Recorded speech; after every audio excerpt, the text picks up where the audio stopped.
Hello दोस्तों, अक्सर बहुत सारे वीडियोस में और हेल्थ डिस्कशन में आपने हमको ये कहते सुना होगा कि विंटर के टाइम अलग अलग तरह की कार्डियक प्रॉब्लम्स बढ़ जाती हैं और ये हमारे हेल्थ के लिए ज़्यादा नुकसानदायक है। हमें इस समय बहुत ज़्यादा सचेत रहना चाहिए अपनी हेल्थ के हिसाब से। आज हम जानने का प्रयास करेंगे कि कौन कौन सी ऐसी हेल्थ प्रॉब्लम्स है जो विंटर में ओवरऑल ज़्यादा बढ़ जाती हैं और कौन कौन से कार्डियोवैस्कुलर इश्यूज है जो ज़्यादा आपको परेशान कर सकते हैं विंटर सीजन में। इनके पीछे साइंटिफिक रीजन क्या है उसको भी शॉर्ट में डिस्कस करेंगे ताकि ओवरऑल एक जनरल अंडरस्टैंडिंग बन जाए। हमने विंटर के अलग अलग प्रॉब्लम्स को सेपरेट वीडियोस में जरूर डिस्कस किया है। आज सारे प्रॉब्लम जो विंटर में बढ़ जाते हैं उनका एक लिस्ट आपको देंगे ताकि इन बीमारियों के प्रति आप ज़्यादा सचेत रहें ठंड के टाइम। टॉपिक पर जाने से पहले जो लोग हमारे चैनल पर नए हैं उन्हें रिक्वेस्ट करूंगा कि चैनल को सब्सक्राइब करें। हमारे चैनल का पर्पज़ है लोगों को हेल्दी बनाना, हेल्थ एजुकेशन के द्वारा। इस मिशन में आप हमारे सहभागी बन सकते हैं चैनल को सब्सक्राइब करके। यदि कंटेंट यूजफुल लगे तो फ्रेंड्स फैमिली के साथ इसे शेयर भी करिएगा क्योंकि किसी की ज़िंदगी बचाने और बदलने के लिए उपयोगी कंटेंट हो सकता है। टॉपिक के दौरान कुछ इंटरेस्टिंग साइंटिफिक फैक्ट्स, कुछ प्रैक्टिकल यूटिलिटी की बातें, कुछ साइंटिफिक स्टडीज़, कुछ हमारी ओपीडी की किस्से कहानियाँ और हमारे ओपीडी की कुछ इंटरेस्टिंग स्टोरीज बताऊंगा। हमारा फाइनल वर्डिक्ट और ओपिनियन भी बताऊंगा, इसलिए बने रहिए हमारे साथ एंड तक। चलिए शुरू करते हैं हमारे साथ इस हेल्थ का सफर। आपकी नज़र में कौन कौन से ऐसे हेल्थ प्रॉब्लम्स या हार्ट प्रॉब्लम्स हैं जो विंटर में बढ़ जाते हैं, कमेंट सेक्शन में लिखकर हमें बताएं। आज के टॉपिक में हम फोकस बेसिकली कार्डियोवैस्कुलर प्रॉब्लम्स में करेंगे। विंटर में इसके अलावा भी बहुत सारी बीमारियां बढ़ जाती हैं, लेकिन आज हमारा फोकस सिर्फ कार्डियक प्रॉब्लम्स पे रहेगा। विंटर के टाइम हार्ट अटैक का रिस्क बढ़ जाता है। विंटर के टाइम हार्ट अटैक बढ़ने का कारण क्या है? ठंड के टाइम नलियाँ थोड़ी सिकुड़ जाती है जिसकी वजह से ब्लड प्रेशर बढ़ जाता है, हार्ट का वर्कलोड बढ़ जाता है जिससे हार्ट अटैक बढ़ सकता है यदि किसी व्यक्ति को ऑलरेडी नलियों का ब्लॉकेज है तो। इसके अलावा ठंड के टाइम नलियों की क्लॉटिंग टेंडेंसी बढ़ जाती है, ब्लड विस्कोसिटी बढ़ जाती है जिससे नलियों में खून का थक्का बनने के चांसेस बढ़ जाते हैं और ये नलियों को ज़्यादा ब्लॉक कर सकता है। ठंड के टाइम अक्सर हमारा ब्लड प्रेशर भी ज़्यादा बढ़ जाता है जो कि हाइपरटेंशन को बढ़ाता है जिससे हार्ट फेलियर और हार्ट के अटैक वाले पेशेंट पर हार्ट पर ज़्यादा लोड पड़ता है और ये सारी चीज़ों की वजह से हार्ट अटैक का रिस्क बढ़ जाता है। ज़्यादातर जो लोग को पहले से हार्ट का प्रॉब्लम है, उम्र दराज लोग हैं, स्मोकिंग करते हैं, हार्ट फेलियर के पेशेंट्स हैं या पहले से ब्लॉकेजेस की उनको हिस्ट्री है, पहले से स्टेंट डाला हुआ है, वैसे लोगों को ज़्यादा इसका प्रॉब्लम हो सकता है। तो उनको ठंड के टाइम थोड़ा ज़्यादा सावधानी रखनी चाहिए क्योंकि उनको प्रॉब्लम्स होने का अंदेशा थोड़ा ज़्यादा है। इसके अलावा ठंड के टाइम हार्ट फेलियर अगर किसी को तो वो भी बढ़ जाता है। कारण इसके भी लगभग वैसे ही है। ठंड के टाइम जब रक्तनलियाँ सिकुड़ जाती हैं तो ओवरऑल हार्ट पर बढ़ने वाला ब्लड प्रेशर बढ़ जाता है, हार्ट का प्रेशर जिसके अगेंस्ट हार्ट को काम करना पड़ता है वो बढ़ जाता है।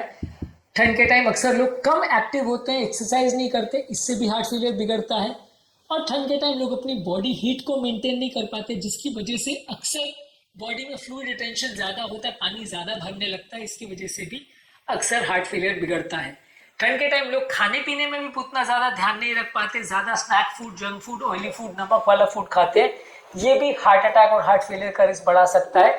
ये कारण है कि किसी व्यक्ति को अगर हार्ट फेलियर पहले से है तो वो बढ़ सकता है। अगर किसी व्यक्ति को पहले से हार्ट फेलियर है, हार्ट में कोई स्ट्रक्चरल बीमारी है या हार्ट अटैक आया हुआ है तो वैसे व्यक्तियों को प्रॉब्लम्स होने का चांस थोड़ा ज़्यादा है। इसके अलावा अगर किसी व्यक्ति को हार्ट के रिदम का कोई प्रॉब्लम है तो वैसे व्यक्ति को भी डेंजरस प्रॉब्लम्स आ सकती है, वैसे व्यक्ति का भी हार्ट का प्रॉब्लम्स बढ़ सकता है। ठंड के समय बॉडी में कोल्ड का स्ट्रेस पड़ता है जिसकी वजह से बॉडी बहुत ज़्यादा स्ट्रेस हार्मोन्स बनाती है।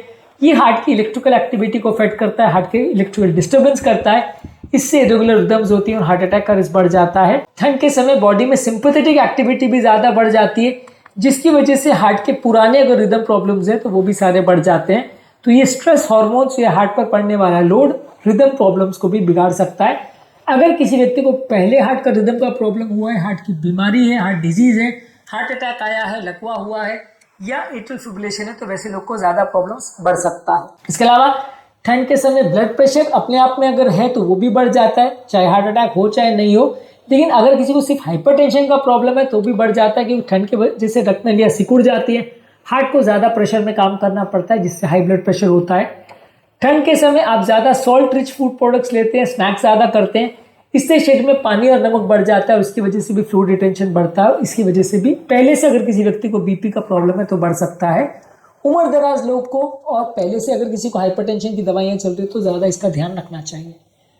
इसके अलावा ठंड के टाइम लकवे का चांस भी बढ़ जाता है, इसके भी कारण वही है, रक्तनलियाँ सिकुड़ जाती हैं, ब्लड प्रेशर बढ़ जाता है, नलियों की क्लॉटिंग टेंडेंसी बढ़ जाती है, सडन ब्लड प्रेशर शूटअप भी ठंड के टाइम जब सडन ठंड का एक्सपोजर होता है तो वैसे टाइम पर ज्यादा होता है। तो ऐसे अगर किसी व्यक्ति को पहले से अगर बीपी का प्रॉब्लम है या लकवे का प्रॉब्लम है तो लकवे का दूसरा अटैक आने का चांस ज्यादा बढ़ जाता है। इसके अलावा ठंड के टाइम अक्सर डिप्रेशन बढ़ जाता है। ये डिप्रेशन कई बार ओवरऑल हमारी ओवरऑल एक्टिविटी को भी इफेक्ट करता है। इससे भी हाइपरटेंशन, हार्ट डिजीज और स्ट्रोक का रिस्क बढ़ जाता है। ठंड के टाइम हमारे बॉडी में डिप्रेशन की वजह से स्ट्रेस हार्मोन्स भी अक्सर बढ़ते हैं जो कि हमारे ब्लड प्रेशर और कार्डियोवास्कुलर प्रॉब्लम्स को बढ़ा सकते हैं। इसके अलावा ठंड के टाइम वैसोस्पाज्म भी कंपैरेटिवली ज्यादा होता है। जिन लोगों को नलियां सिकुड़ने की प्रॉब्लम है, जैसे कोरोनरी आर्टरी वैसोस्पाज्म या प्रिंसमेटल एंजाइना की प्रॉब्लम है, रेनॉल्ड्स डिजीज की प्रॉब्लम है, तो वैसे लोग को भी प्रॉब्लम आ सकती है। रेनॉल्ड्स डिजीज ऐसी बीमारी है जिसमें हाथ पांव की नलियां सडनली सिकुड़ जाती हैं और ठंड के एक्सपोजर में ज़्यादा सिकुड़ती है, जिसकी वजह से आपको ज़्यादा पेन होता है। और नलियों की जो ब्लॉकेज की प्रॉब्लम है या प्रिंसमेटल एंजाइना है जहाँ पे नलियां सडनली स्पाज्म में चल जाती है, ये भी ठंड में ज़्यादा होता है। वैसोकंस्ट्रिक्शन ठंड में ज़्यादा देखने को मिलता है। ये बीमारियां भी ठंड में अक्सर ज़्यादा बढ़ जाती हैं। इसके अलावा ठंड में कई बार ओवर एक्सर्शन की प्रॉब्लम भी कई बार हो सकती है। ठंड के टाइम जब आप विग्रेस आउटडोर एक्टिविटी करते हो और बॉडी की कैपेसिटी कम होती है, या आप बहुत हेवी कोई घर का बाहर काम करना, या ठंड के देशों में जब लोग बर्फ को उठा के फेंकते हैं तो अक्सर फिजिकल स्ट्रेन बहुत ज़्यादा पड़ जाता है। और ये over exertion related cardiac workload बढ़ जाना और हार्ट फेलियर बिगड़ जाना, ये प्रॉब्लम भी ठंड में ज़्यादा देखने को मिलती है। इसके अलावा जब बहुत एक्सट्रीम टेम्परेचर का एक्सपोजर होता है तो हाइपोथर्मिया, जिसकी वजह से भी कई बार फ्रॉस्टबाइट और इस तरह की प्रॉब्लम हो सकती है और ये भी कई बार कार्डियोवास्कुलर प्रॉब्लम्स क्रिएट कर सकता है, जान का खतरा बन सकता है। ये भी ठंड के मौसम में ज़्यादा देखने को मिलता है। तो ठंड के मौसम में हाइपोथर्मिया की प्रॉब्लम और उससे रिलेटेड कार्डियोवास्कुलर स्ट्रेस और इश्यूज भी ज़्यादा देखने को मिलते हैं। तो ये सारे वो ठंड रिलेटेड प्रॉब्लम्स हैं जो विंटर सीजन में ज़्यादा देखने को मिलते हैं। इसके अलावा ठंड आपके बाकी सिस्टम्स को, आपके जॉइंट्स को, आपके डायबिटीज़ को, आपके कोलेस्ट्रॉल को और आपके बाकी सिस्टम्स को भी इफेक्ट करता है, जिसको हमने अलग अलग वीडियोस में डिस्कस किया है। आज के लिए सिर्फ इतना ही, जहाँ पे हमने कार्डियोवास्कुलर प्रॉब्लम्स पर ज़्यादा फोकस किया। कम करने के लिए इसको क्या कर सकते हो शॉर्ट में बता देता हूँ। आपको ये सारी चीज़ों के लिए बॉडी को गर्म रखना है, मल्टीपल लेयर में कपड़े, चाहे हैट्स, ग्लव्स, स्कार्फ्स, ये सारी चीज़ों को पहनना है, बॉडी को हीट को प्रिजर्व करना है, regular moderate intensity physical activity करना है, लेकिन ओवर एक्सरसाइज नहीं करना है, और एक्सरसाइज करते समय भी बॉडी को ठंड से बचाना है। ब्लड प्रेशर को मॉनिटर करना है, हार्ट की दवाइयाँ रेगुलरली लेनी है, दवाइयों को एडजस्ट करवाना है, डाइटरी एडजस्टमेंट्स करना है, बहुत ज़्यादा नमक और पानी वाला डाइट बहुत ज़्यादा मत लीजिए, अल्कोहल ओवर यूज़ मत करिए, मानसिक तनाव को कम करने के लिए yoga, meditation, deep breathing exercise कर सकते हैं।